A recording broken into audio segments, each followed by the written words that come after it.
Bismillahirrahmanirrahim. Yang saya hormati Pak Emil Salim, Profesor Emil Salim, yang mungkin mengikuti lewat Zoom, Profesor Ibu Dwi Korita Karnawati, Kepala Badan Meteorologi, Klimatologi, dan Geofisika, Profesor Daniel Murdiarso,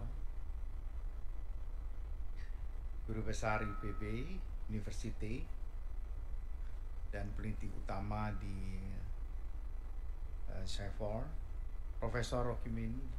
Pak Rokimin ini teman saya lama, sahabat saya, Profesor Rokimin Dahuri, Guru Besar IPB University, Profesor Fahmudin Agus, peneliti pada BRIN, serta Dr. Dino Patijalal, pendiri dan Ketua Foreign Policy Community of Indonesia, yang banyak berkolaborasi dengan kami di Bappenas. Hadirin yang berbahagia, Assalamualaikum warahmatullahi wabarakatuh. Salam sejahtera untuk kita semua. Om Swastiastu, Namo Buddhaya, salam kebajikan, Rahayu.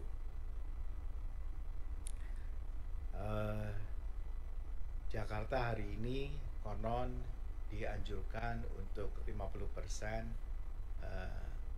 bekerja dari rumah, work from home, gitu. Dan pemerintah DKI memulainya, gitu. Karena kualitas udara kita cukup buruk, saya kira, dan buruk. Dan memang saya juga rasa aneh sekali. Batam memang agak sedikit orange gitu, ya. Tapi Singapura hijau banget, itu aneh gitu, berdekatan. Kemudian Medan dan sekitarnya juga merah. Yang menarik Jawa Barat. Jawa Barat itu hanya ada 3 daerah, seingat saya hari ini, yang hijau, Cikelet, Sindang apa gitu, dan satunya lagi Buarasi. Termasuk Tasik, Garut, Cirebon itu merah, orange merah. Garut, Bogor 80. Dia punya, saya lihat di Air Quality Index, dan termasuk kontributornya adalah dari BMKG di situ, selain dari beberapa kantor yang melakukan penelitian terhadap udara ini. Di Bali apalagi juga saya lihat juga keadaan udaranya. Saya pikir Bali bisa aman-aman saja, kecuali daerah Nusa Dua, Jimbaran, sampai ke arah sana. Tapi begitu Badung, kemudian sampai Karangasem dan Denpasar, itu merah dan orange. Dan memang traffic di sana luar biasa padatnya, Bali. Saya baru saja mendarat dari Bali tadi pagi.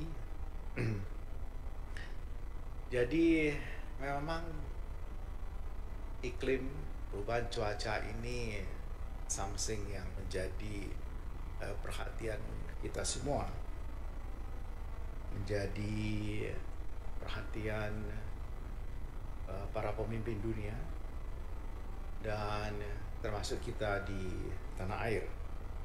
Tak kurang Pak Jokowi, presiden kita, juga kemarin agak sedikit mendehem-dehem, terbatuk-batuk, karena dia sering mengadakan perjalanan di luar Jakarta dan di luar istana, maksud saya, dan mengalami itu.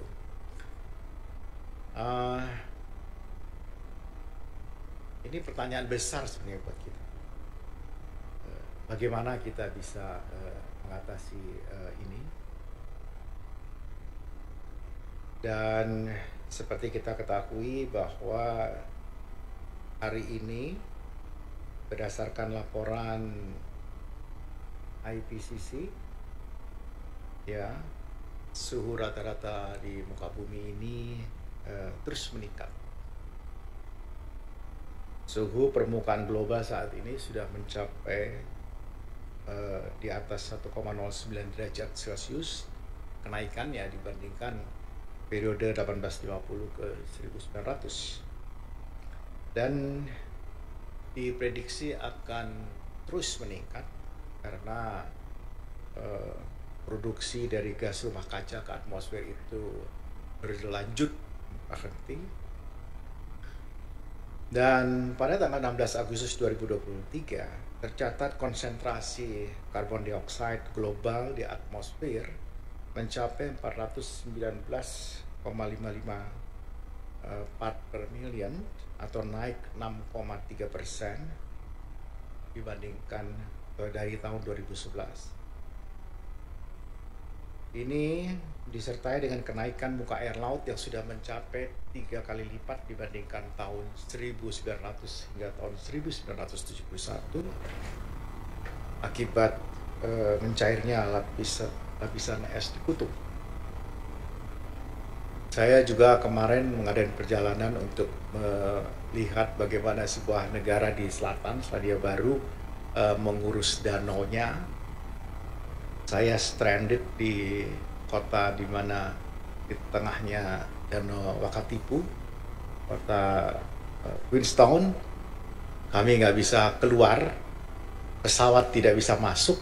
Saya bilang, wah, berapa ini? Kita bisa stranded beberapa hari di sini.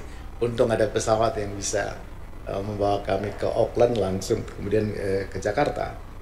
Itu juga karena buruknya cuaca. Dan kalau kondisi ini terus dibiarkan, tentu bumi akan semakin memburuk.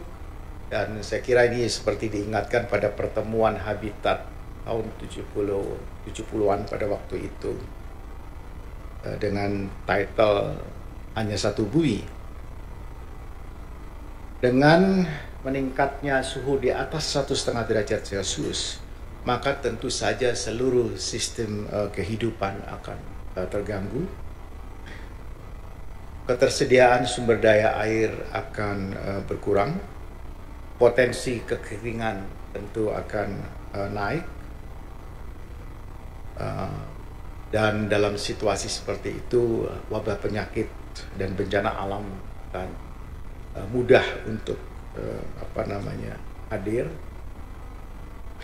Dan diperkirakan lebih dari 100 juta penduduk dunia akan miskin, dan bahkan menurut WOS yang 2-3 hari ini ada pertemuannya di Swedia terkait dengan air di dunia, ada 4,8 hingga 5,7 miliar penduduk akan mengalami kekurangan air pada tahun 2050. Dan Indonesia sebagai negara arsipelagik dan negara yang penuh dengan ladang tektonik di mana-mana, kita dikelilingi oleh ring of fire. Bencana alam yang ada di kita itu didominasi oleh bencana hidrometeorologi dan mengakibatkan setidak-tidaknya 22,8 triliun rupiah per tahun dan menimbulkan korban jiwa hingga 1.183 orang dalam 10 tahun terakhir ini. Diperkirakan dalam kurun 2020 hingga 2024, perubahan iklim itu akan menyebabkan kerugian ekonomi, potensi kerugian ekonomi senilai 544 triliun. Karena itu diperlukan sebuah intervensi kebijakan. Dan potensi kerugian ini akan berasal dari penggenangan pesisir, kelangkaan air, kecelakaan kapal, penurunan produktivitas beras, dan peningkatan kasus penyakit sensitif, dan lain sebagainya. Saya menyaksikan sendiri bagaimana mangrove itu hilang. Saya kira saya sudah berulang kali bercerita di sini. Saya datang ke Pulau Gili-Gili yang di NTB itu, yang terjadi proses abrasi dan 4 meter setiap tahun mereka kehilangan tanah di depannya. Yang lucu ketika saya bicara dengan penduduk di daerah itu, saya tanya, apa di sini ada mangrove? Mereka bilang tidak ada Pak, di sini pohonnya hanya ini aja. Tapi saya ada lihat ada pohon mangrove Pak Rohmin, mangrove yang jenis ada di di pantai ke tengah gitu.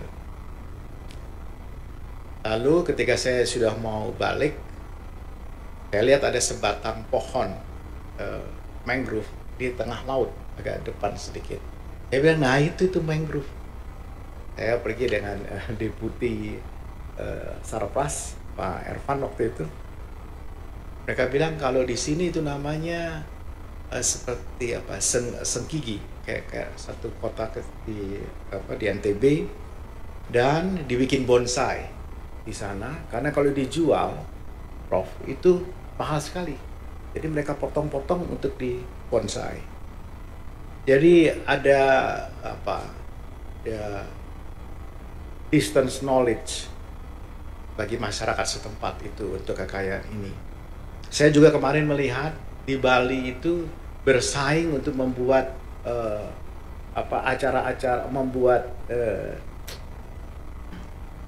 beachfront semua, buka itu kafe segala macam di pantai, dan mengakibatkan menurut saya it's a matter of time itu pantai-pantai di sana itu akan menyeruak, dihabisi di Bali.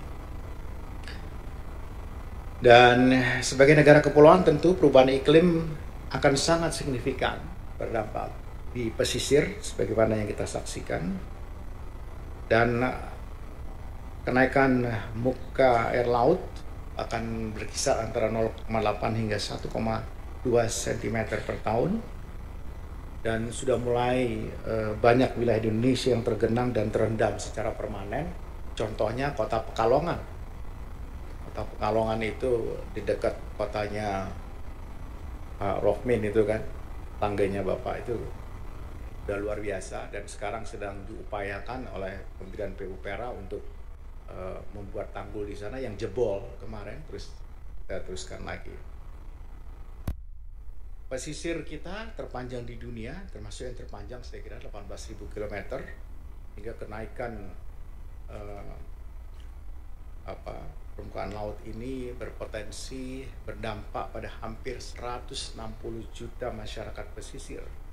Kalau itu terjadi sesuatu, mereka harus bermigrasi mencari tempat yang lebih aman. Dan tentu saja ini pada gilirannya berikutnya akan berpengaruh terhadap ekonomi. Dan akan disusul demam berdarah, malaria, pneumonia, dan seterusnya. Jumlah kasus yang dicatat kematian akibat hal itu hanya untuk demam berdarah saja itu meningkat lebih dari 25% pada kurun 2021 hingga 2022. Perubahan iklim juga berpengaruh terhadap ketahanan air, dan di sebagian besar wilayah Indonesia diperkirakan akan mengalami penurunan tingkat curah hujan sekitar 1 hingga 4% hingga tahun 2034 jika dibandingkan pada kondisi 1995 hingga 2010. Ini mengakibatkan pasokan air bersih semakin berkurang dan berpotensi pada timbulnya konflik alokasi air, terutama untuk pertumbukan antara pertanian, industri, dan energi.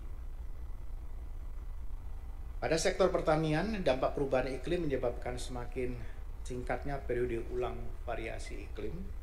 Salah satunya siklus variasi El Nino Shortened Oscillation yang mestinya terjadi setiap 3-7 tahun, sekarang menjadi lebih singkat, 2-5 tahun. Dan Profesor Ibu Kepala BMKG telah memberikan himbauan bahwa pada tahun 2023 fenomena El Nino ini akan berlangsung cukup panjang hingga akhir Desember, dan kita perlu memitigasi dampaknya terhadap kelangkaan air, potensi kebakaran hutan dan lahan, serta menurunnya produktivitas pangan.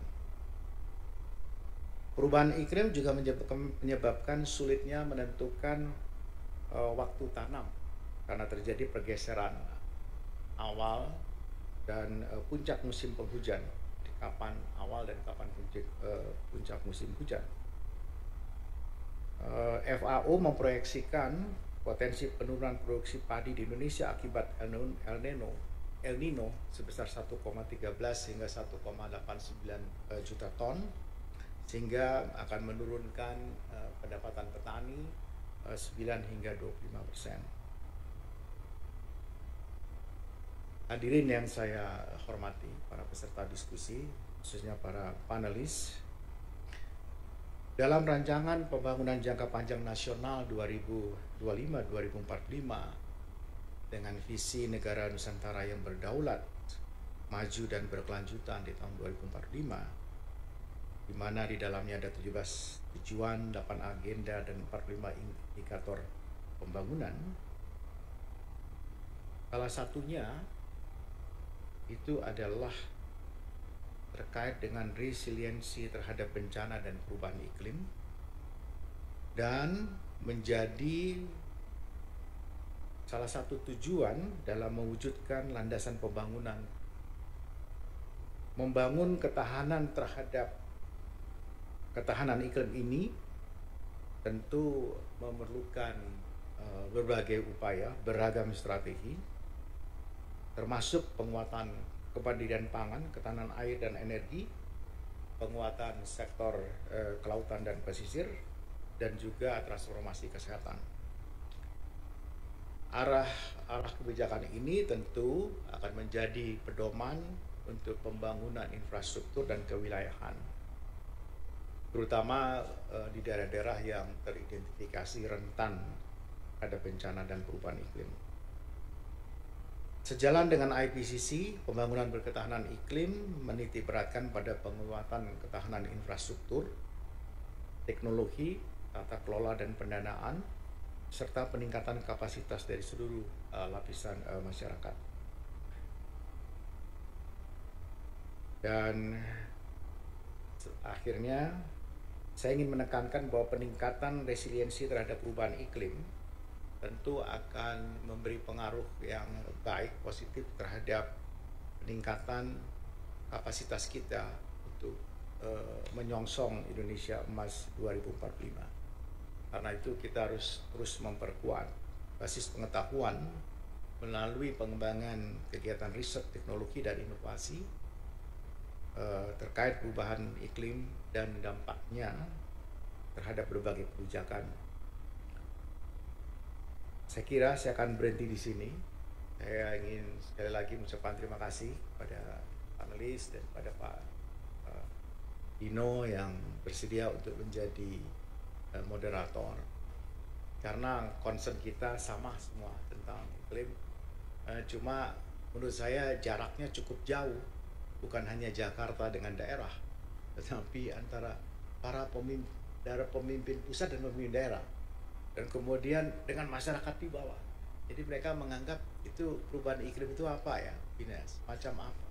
Jadi sosialisasi, pewarisan nilai-nilai, kemudian penyadaran, knowledge ini menjadi penting bagi kita semua. Karena kalau tidak, kita ini negara yang paling fragile karena di lingkungan yang seperti ini, di mana perubahan cuaca itu sangat sensitif bagi kita. Terima kasih. Assalamualaikum warahmatullahi wabarakatuh. Terima kasih Pak Menteri.